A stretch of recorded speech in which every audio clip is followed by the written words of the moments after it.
All right, Monday evening, April 20th, and here with Les at the shop.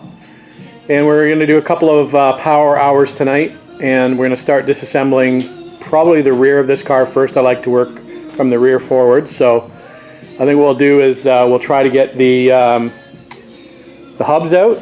So Les has been trained on how to do that, so we'll first thing do is obviously get the road wheels off the car, so we'll buzz those off, and then we'll go to work on the rear end in order to get the hubs out, and then the rear suspension components.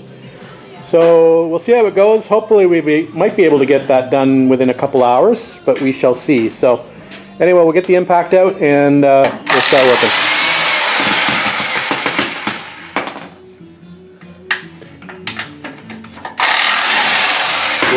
It didn't come out. So what were you telling me, Les? So what we're going to do here, Dave, is I'm going to take everything apart. You're going to come along behind me and start getting things ready for taking off the next phase of the job, which is the hubs and the brakes. So you want me to get all the tools together for that? Yeah. So you're if you can keep up with me. So you're giving me directions. I'm telling you, I'm the worker, you're the leader. Right now, I'm working. But you're also leading me too, Les. No, just giving you some direction. Oh, okay. Well, I guess I'll get the tools ready then. So I clean up as I go along.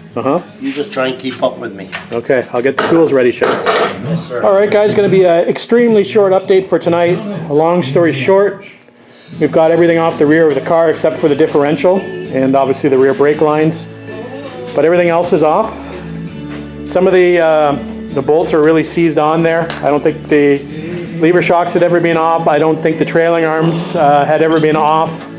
So those are a real challenge to get those bolts out. They're pretty rusty. There definitely is some rust in the trailing arm sections. So they will probably need to be replaced. We figured that when we took our first initial look at the frame. They're not actually too bad, but they're definitely going to need to be replaced. They're starting to bulge with rust, so I wouldn't trust them for too much longer. So there it is, bare frame at the back, like I said, with the exception of the differential. So we had a pretty good night of work, don't you think? Yeah. I don't know, it's been a couple hours probably. So yeah. So next job when we come back will be to get on to the front suspension. Les is an expert at doing the front suspension now, so he's going to show me how to do it. So we'll do that when we come back, hopefully tomorrow, but anyway, we'll see you next time we're out in Les' shop.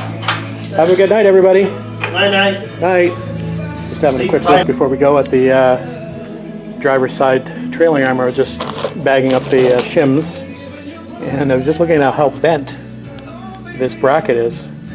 Should be pretty flat here against the back, and it looks like it's bent a couple of different ways. So it's always interesting. I always find cracks in these when you sandblast these down. You often find cracks in these brackets. This one looks a little more square. This one has definitely got a good bend to it.